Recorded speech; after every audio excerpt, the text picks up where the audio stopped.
Madame, mademoiselle, monsieur, bienvenue à Metro News. Voici les principaux titres qui seront développés aujourd'hui. Des manifestants ont gagné les rues ce vendredi 28 juillet pour continuer d'exiger le départ du gouvernement. Ce mouvement de protestation a été organisé à l'occasion du 108e anniversaire de l'occupation américaine de 1915. Plus de 63 000 Haïtiens ont été autorisés à entrer aux États-Unis de janvier à juin 2023 dans le cadre du programme humanitaire mis en place par l'administration Biden. 50 000 ont déjà quitté Haïti selon les chiffres communiqués par le Department of Homeland Security. D'autres syndicalistes du secteur des transports en commun demandent aux initiateurs de la grève de 3 jours de reporter la mobilisation afin de permettre aux bacheliers de se rendre dans les salles d'examen durant cette période.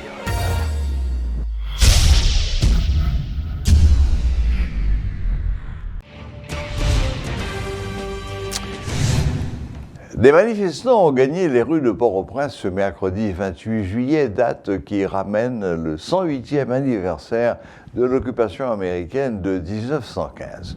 Ils étaient très peu nombreux, ce qui ne les a pas empêchés de faire passer leurs revendications.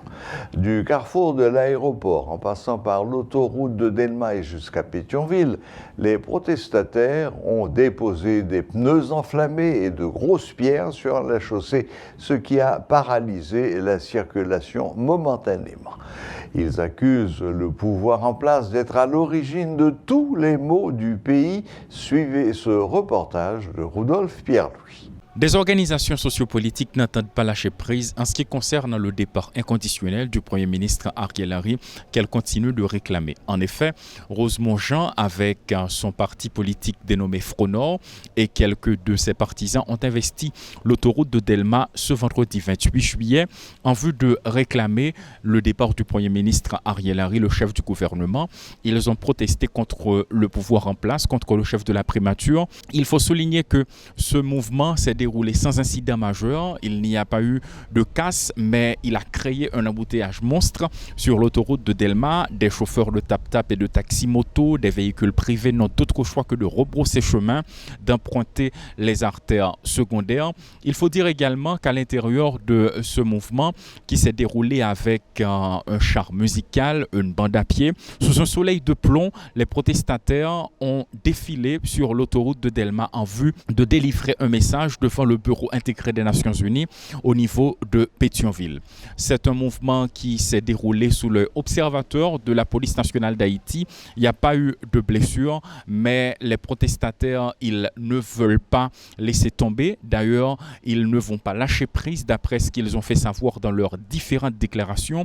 Les déclarations de Rosemont Jean, les déclarations de Abel Lorestan, les déclarations de certains partisans qui ont pris part à ce mouvement qui s'est déroulé sur l'autoroute de Delma ainsi que dans la commune de Pétionville. Ils réclament à l'unanimité que le chef de la primature abandonne le pouvoir en place. Et du côté du pouvoir en place, il faut dire que depuis que Rosemont Jean et son groupe, à savoir son parti politique dénommé Front Nord, organisent des conférences de presse pour exiger le départ de l'actuelle administration, jusqu'ici, il n'y a eu qu'un son de cloche, c'est du côté de Rosemont Jean, mais le pouvoir en place continue son petit bonhomme de chemin. Claude Désir et Rodolphe Pierre-Louis pour Télémétropole. L'administration américaine annonce qu'elle acceptera désormais les demandes d'asile des migrants haïtiens, cubains et nicaraguayens qui se trouvent au Mexique. L'annonce des États-Unis intervient après un accord avec le gouvernement mexicain suite à la visite à Mexico d'une délégation américaine, informe dans un communiqué Jake Sullivan, le conseiller à la sécurité nationale de la Maison-Blanche. Les demandes d'asile des ressortissants d'Haïti, de Cuba, du Nicaragua et du Venezuela qui se trouvent déjà au Mexique seront acceptées afin de dégager la frontière du côté mexicain. En vertu de cet accord, le gouvernement mexicain s'engage à créer un espace international polyvalent dans le sud du Mexique afin d'offrir de nouvelles options d'asile et d'emploi aux personnes les plus vulnérables, a détaillé la Maison-Blanche. Plus de 63 000 Haïtiens ont été autorisés à rentrer aux États-Unis de janvier à juin 2023 dans le cadre du programme humanitaire mis en place par l'administration Biden. 50 000 ont déjà quitté Haïti selon le Department of Homeland Security, DHS. Au total, près de 150 000 citoyens en provenance du Venezuela, du Nicaragua, d'Haïti et de Cuba ont voyagé vers les États-Unis dans le cadre du programme Humanitarian Parole depuis le 5 janvier dernier. Les dossiers de 58 000 Vénézuéliens ont été approuvés, 48 000 d'entre eux sont déjà entrés aux États-Unis, Cuba compte près de 38 000 citoyens approuvés et le Nicaragua 29 500 selon le DHS. Des syndicalistes du secteur des transports en commun demandent aux initiateurs de la grève de 3 jours de reporter la mobilisation pour permettre aux bacheliers de se rendre dans les salles d'examen durant la période. Selon eux, les confrères peuvent choisir une autre date pour l'organisation de la grève, exigeant de l'État haïtien une baisse de 40% sur le prix des produits pétroliers. Tout syndicat grève ses amis. Mais je ne dis par rapport avec question journée baccalauréat, 3 jours baccalauréat, nous voyons qu'il n'est pas possible, moment pas bon pour grève ta fête. C'est ça qui fait que nous avons demandé monsieur transporteur, monsieur commissaire qui est en commission avec le gouvernement pour être capable de pencher sur la question grève là, pour lever grève là, parce que pour que les gens ne pas arriver pénalisés. C'est vrai que nous avons besoin pour gaz la descendre, parce que la loi 9 mars 95 là dit automatiquement que gaz là descend sur le marché international là, il fait pour le descendre sur le marché local là.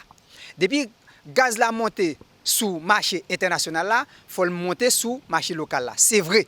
Pour cela, nous dit gouvernement, il y a une question de subvention ciblée qu'elle gagne avec transporteur pour le dans quelle mesure pour résoudre le problème ça.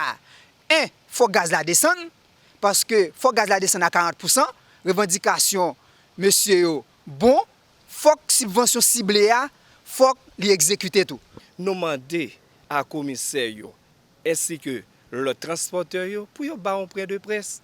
Le pourquoi? C'est parce que si mon doit aller dans l'examen, parce que nous-mêmes c'est masse à défendre. Ce quelle que soit forme, c'est masse là qui est priorité pour nous. Jodi, nous sentons, pour nous, c'est un gros méchanceté. C'est un gros crime, c'est un gros soufflette. Population estudiantine t'apprend. Exemple, étudiants, parents, transporteurs.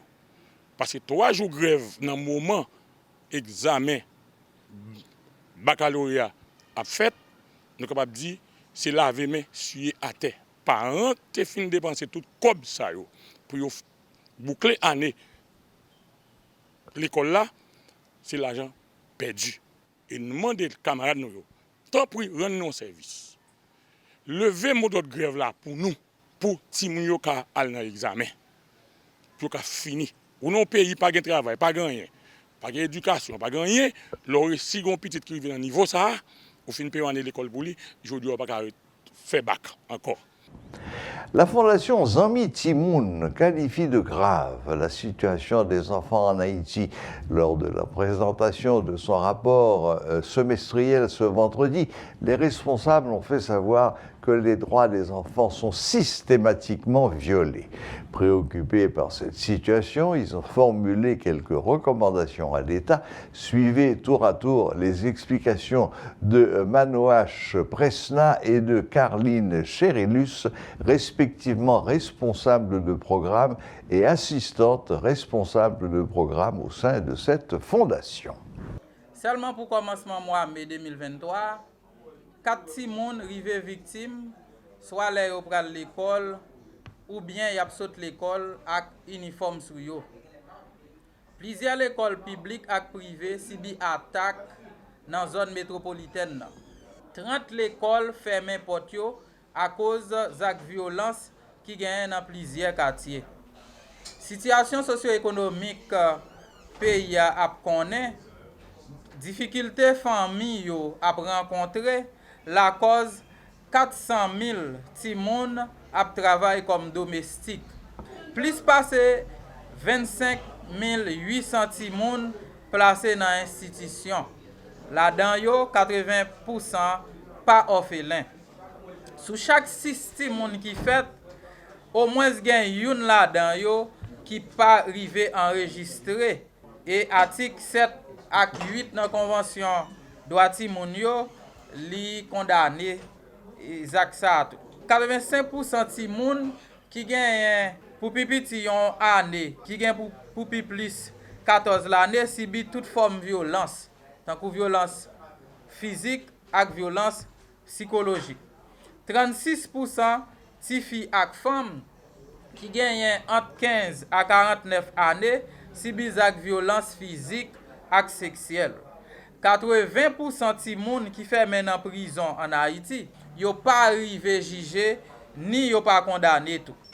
Et selon une prévision UNICEF, 115 000 ti moun capables de frapper parce que les malnutrition sévère pendant l'année 2023, qui c'est une augmentation de 30% par rapport à l'année 2022.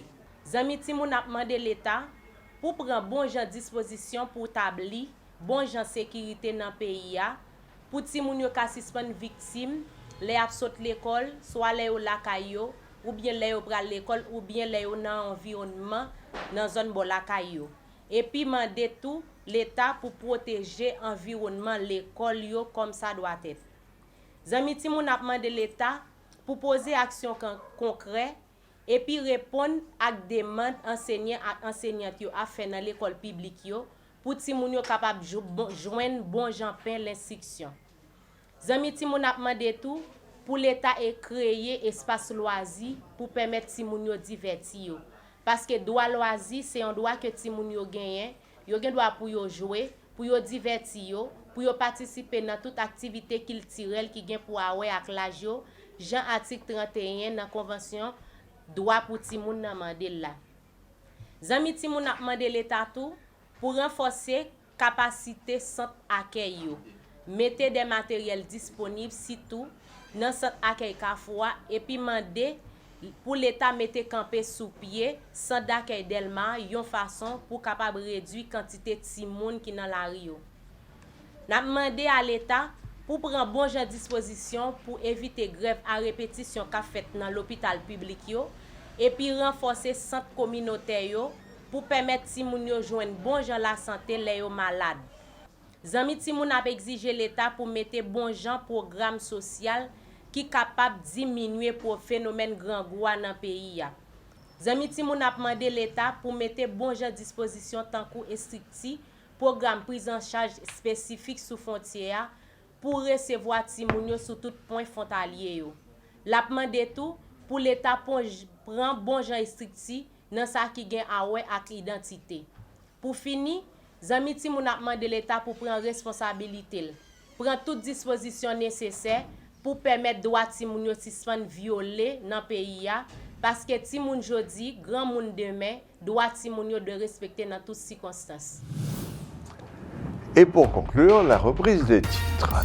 Des manifestants ont gagné les rues ce vendredi 28 juillet pour continuer d'exiger le départ du gouvernement. Ce mouvement de protestation a été organisé à l'occasion du 108e anniversaire de l'occupation américaine de 1915. Plus de 63 000 Haïtiens ont été autorisés à rentrer aux États-Unis de janvier à juin 2023 dans le cadre du programme humanitaire mis en place par l'administration Biden. 50 000 ont déjà quitté Haïti selon les chiffres communiqués par le Department of Homeland Security. D'autres syndicalistes du secteur des transports en commun demandent aux initiateurs de la grève de 3 jours de reporter la mobilisation afin de permettre aux bacheliers de se rendre dans les salles d'examen durant cette période. Voilà, la boucle est bouclée. Merci de nous rester fidèles. Très bon week-end à toutes et à tous et à la prochaine, même heure, même chaîne.